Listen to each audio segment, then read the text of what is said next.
നിയമസഭാ തെരഞ്ഞെടുപ്പ് മുന്നൊരുക്കങ്ങൾ ചർച്ച ചെയ്യുന്നതിനായി കെപിസിസിയുടെ നേതൃത്വത്തിൽ ലക്ഷ്യ ലീഡർഷിപ്പ് സമ്മിറ്റ് ദ്വിദിന ക്യാമ്പ് ഇന്ന് ആരംഭിക്കുന്നതായിരിക്കും.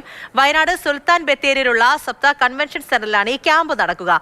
മുന്നണി വിപുലീകരണവും സ്ഥാനാർത്ഥി നിർണയവും സംബന്ധിച്ച് അന്തിമ ധാരണ ഈ ക്യാമ്പിൽ ഉണ്ടാകുന്നതായിരിക്കും. അമൽ തേനമ്പറമ്പിലാണ് നമ്മളോടൊപ്പം വിവരങ്ങളുമായി ചേരുന്നത്. അമൽ, ഗുഡ് മോർണിംഗ്. തിരുവനന്തപുരത്ത് നിന്ന് വയനാട്ടിലേക്ക് എത്തിയിരിക്കുകയാണ്. അപ്പോൾ എങ്ങനെയുണ്ട് വയനാട്ടിലെ കാലാവസ്ഥയൊക്കെ തന്നെയും? ഒപ്പം തന്നെ ചൂട് പിടിച്ച ചർച്ചകൾ, തണുപ്പുണ്ടെന്നറിയാം, അതിനിടയിൽ കോൺഗ്രസിന്റേതായിട്ടുള്ള ചൂട് പിടിച്ച ചർച്ചകൾ കൂടി വയനാട്ടിൽ ഉണ്ടാവുകയാണല്ലോ.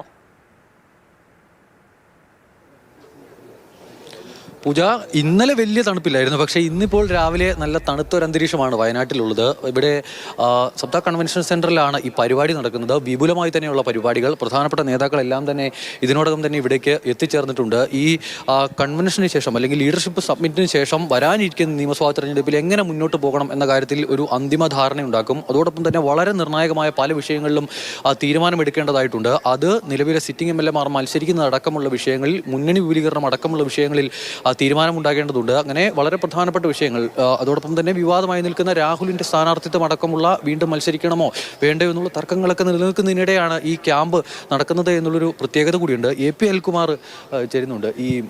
എന്താണ് ഈ ലക്ഷ്യയുടെ ലക്ഷ്യം? ലക്ഷ്യം വയ്ക്കുന്നത് കേരളത്തിലെ ജനങ്ങൾക്ക് ആഗ്രഹിക്കുന്ന രീതിയിലുള്ള ഒരു നല്ല ഭരണം ഉറപ്പുവരുത്തുക എന്നുള്ളത്. കഴിഞ്ഞ 10 വർഷമായിട്ട് ഈ ഗവൺമെന്റിനെതിരായിട്ടുള്ള ജനവികാരം ഏറ്റവും അതിൻ്റെ ശക്തമായ തലത്തിലാണ്.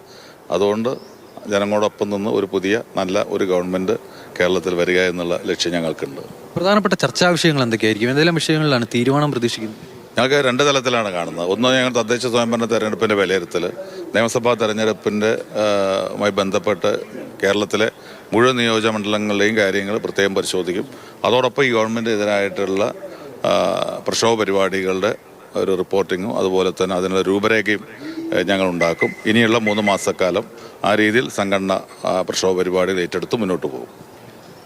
കോൺഗ്രസിനെ സംബന്ധിച്ച് ഇതിനു മുൻപ് ഇവിടെ ഒരു ക്യാമ്പ് നടന്നത് കഴിഞ്ഞ വർഷമാണ്. 2024 ഒരു ക്യാമ്പ് നടത്തി ഒരു മിഷൻ 2025 പ്രഖ്യാപിച്ചിരുന്നു. ആ പദ്ധതി വൻ വിജയം എന്നുള്ളത് തന്നെയാണ് തദ്ദേശ തെരഞ്ഞെടുപ്പിലെ ഫലം വിലയിരുത്തുമ്പോൾ കോൺഗ്രസ് കണക്കാക്കുന്നത്. അതിന് സമാനമായി തന്നെ ഒരു പരിപാടി സംഘടിപ്പിക്കുക എന്നുള്ള തീരുമാനം തന്നെയാണ് ഇത്തവണയും ഉള്ളത്. പ്രധാനപ്പെട്ട നേതാക്കളെല്ലാം എത്തുമ്പോൾ വളരെ നിർണായകമായ വിഷയങ്ങളിൽ ഒരുമിച്ചിരുന്ന ഒരു കൂടിയാലോചന ഉണ്ടാകും. തർക്കം നിലനിൽക്കുന്ന പല വിഷയങ്ങളുമുണ്ട്. അതിൽ മുന്നണി വിപുലീകരണം, സീറ്റ് ഏറ്റെടുക്കുന്ന വിഷയം അടക്കമുള്ള പല വിഷയങ്ങളും നിലനിൽക്കുന്നു. അതോടൊപ്പം തന്നെ ചില സീറ്റുകളിൽ നിലവിലുള്ള MLA മാരെ മത്സരിപ്പിക്കണമോ എന്ന കാര്യത്തിൽ 2 അഭിപ്രായമുണ്ട്. പ്രത്യേകിച്ച് ഈ ആരോപണം നേരിടുന്ന ചില MLA മാരൊക്കെ ഉണ്ട്. രാഹുലിന് സമാനമായി തന്നെയുള്ള ആരോപണം നേരിടുന്ന Eldhose Kunnappilly, M. Vincent MLA അടക്കമുള്ള ആളുകളുണ്ട്. അപ്പോൾ ഇവരുടെയൊക്കെ സ്ഥാനാർത്ഥിത്വം വീണ്ടും വേണമോ എന്നുള്ള കാര്യത്തിലേക്ക് ഒരു ധാരണ ഉണ്ടാകും എന്നുള്ളത് തന്നെയാണ് പ്രതീക്ഷിക്കുന്നത്. എന്തായാലും അല്പസമയത്തിനകം തന്നെ KC വേണുഗോപാൽ അടക്കമുള്ള പ്രധാനപ്പെട്ട നേതാക്കൾ ഇവിടേക്ക് എത്തും. KC വേണുഗോപാലാണ് ഈ ലക്ഷ്യ ഉദ്ഘാടനം ചെയ്യുന്നത്.